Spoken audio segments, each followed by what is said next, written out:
Fear is a weapon of mass destruction. This is psychological warfare. The virus didn't send us running to the supermarkets. The media did.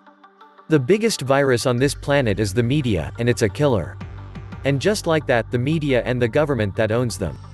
Those who control all sporting events, concerts, jobs, colleges, medical facilities, whether or not you can leave your house, and have depleted resources such as toilet paper and food. That controls all travel. Has developed viruses to scare the public. They now control you and everything about your life. See how easy it was. Mass panic, hysteria. Complete control of literally the world, over a virus. One that survival rates are extremely high. All freedom has been limited overnight. This is already martial law. See how easy that was. Surely it will become a real crime to point out the bankers and what they have done to the world when martial law is declared. Whole states and cities commanding their citizens to quarantine and home over some virus, sounds a lot like martial law to me.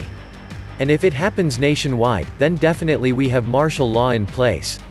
Well, the supposed numbers are up to 10,000 new cases. We have 88 deaths today. This is going to blow up badly in a week with martial law across the country. Give it less than 30 days, and they come for the guns.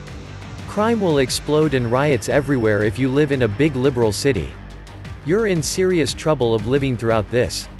Restriction of movement will only be temporary, just like our first income tax was temporary to pay down the costs of the Civil War. America is entering permanent martial law. It really does seem that way, does it not? The world you knew is over, and no, it wasn't because of a virus. I wonder if they had a pre-written COVID-19 act, similar to the Patriot Act, to permanently remove our rights.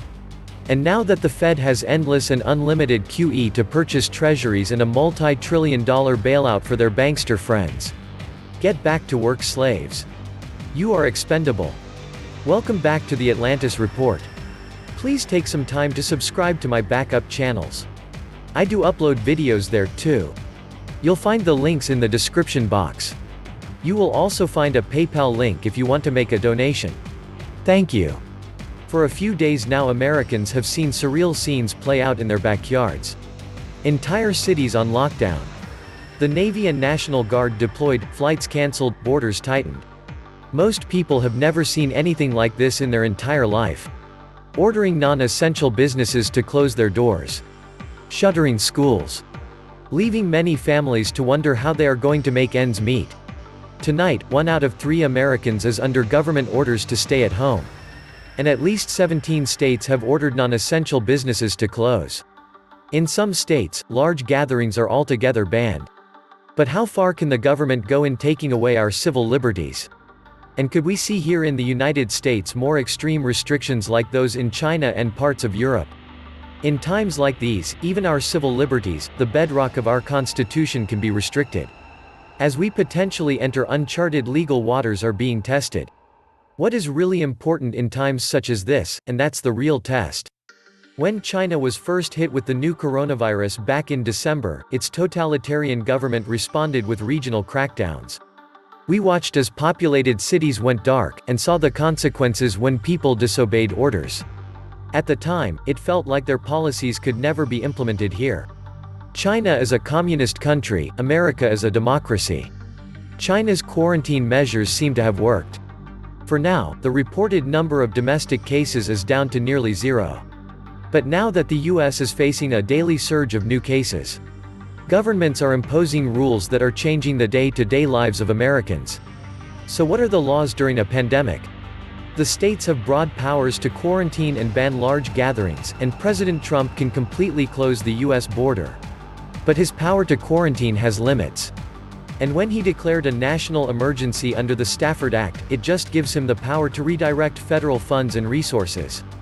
President Donald Trump declared a national state of emergency on Friday as the coronavirus continues to spread in the United States. The pandemic is affecting millions, and the National Guard is assisting with basic necessities in some states. That's exactly what the government wants you to believe. It's all lies and propaganda designed to control people who can't think for themselves, and instead listen to the idiot talking heads on TV. We saw Europe close its borders, major cities are completely shutting down. Something that hasn't happened since World War II. In some countries, people have been fined just for being outside. In Australia, there is an outright ban on international travel. That means, no Australian is allowed to travel overseas. Some other countries are increasingly using technology to keep close tabs on their citizens' movements. In South Korea, officials use surveillance and credit card data to track down those infected.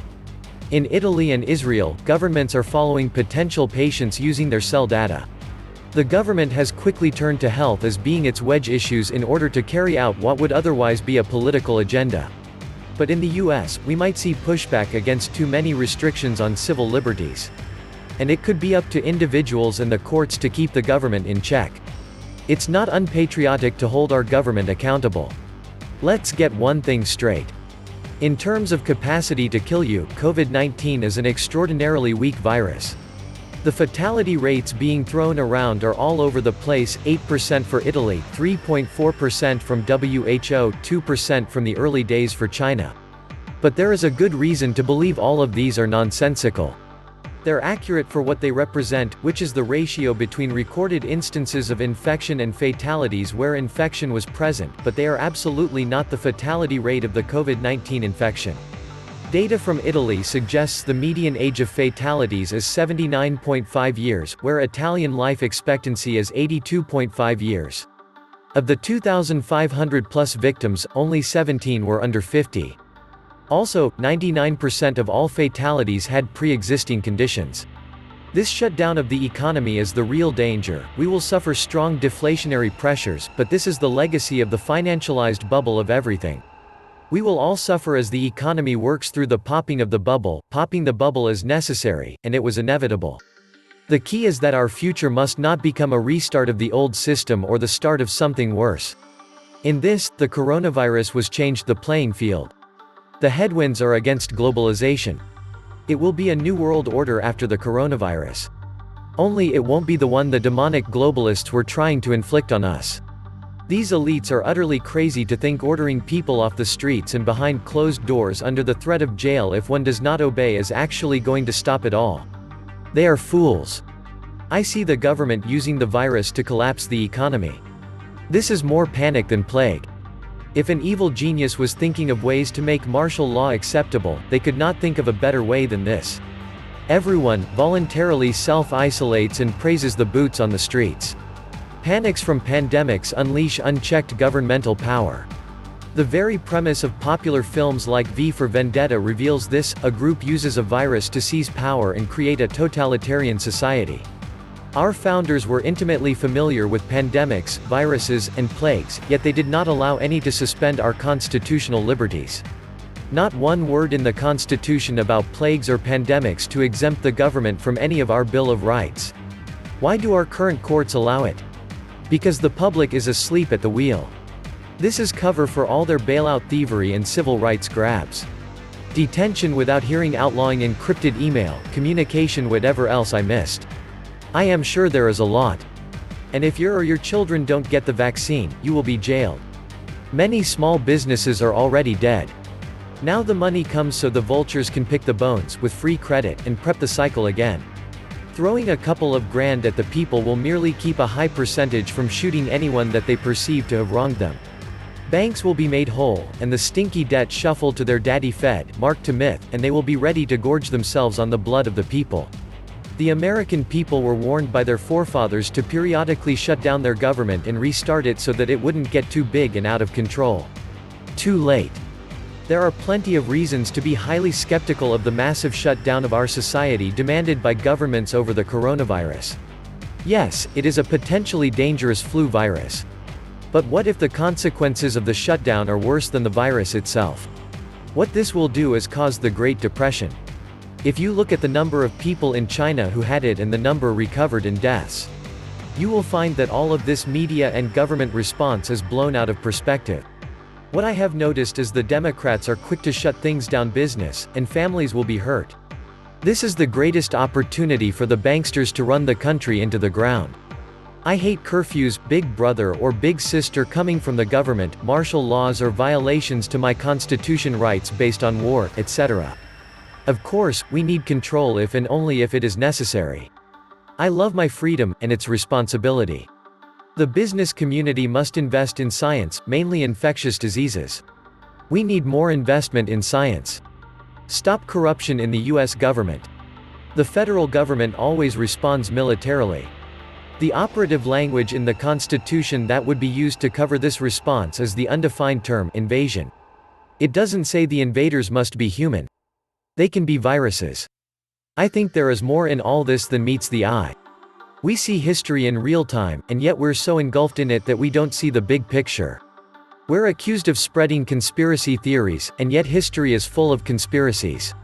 So we're asked to ignore everything we see and follow the leader, and we have no idea who the leader is because the real power is hidden.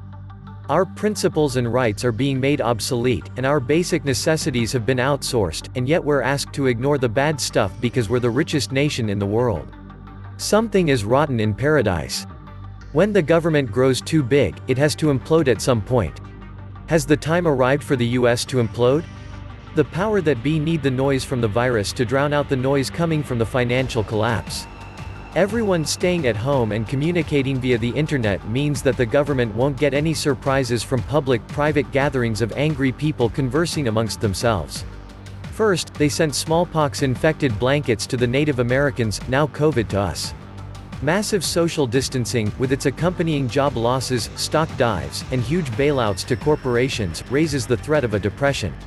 But it doesn't have to be this way. History offers us another alternative in such situations, a debt jubilee. This slate-cleaning, balance-restoring step recognizes the fundamental truth that when debts grow too large to be paid without reducing debtors to poverty, the way to hold society together and restore balance is simply to cancel the bad debts. Even before the novel coronavirus appeared, many American families were falling behind on student loans, auto loans, credit cards, and other payments. America's debt overhead was pricing its labor and industry out of world markets. A debt crisis was inevitable eventually, but COVID-19 has made it worse. A debt jubilee is the only way to avoid a depression. China is already a mixed mess. India is soon to be a disaster. Much of Europe is shuddering. Why place Americans at undue risk, when the whole of the earth is facing economic difficulties? Whether you agree with it or not doesn't matter.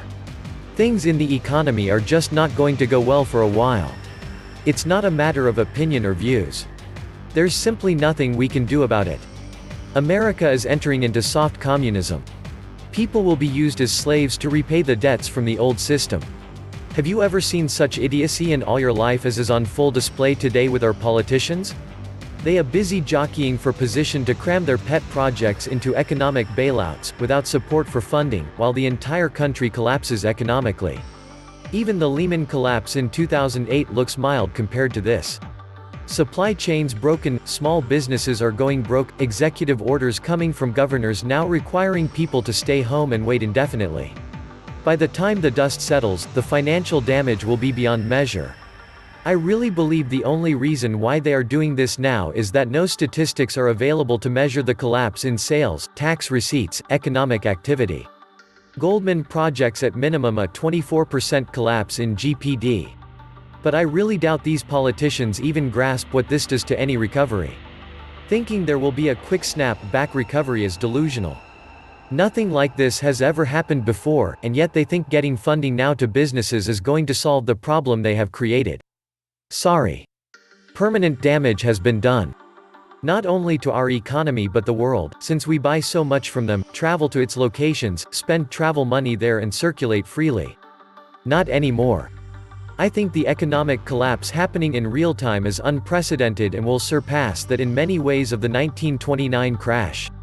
This is all man-made through inception with bad policy choices and bad advice from idiot academics and our medical experts like the WHO and CDC. What the WHO and the CDC have orchestrated is beyond belief. The World Health Organization and CDC have chosen to destroy the economy rather than expand hospital capacity. I am sorry, but no one in their right mind would have done this.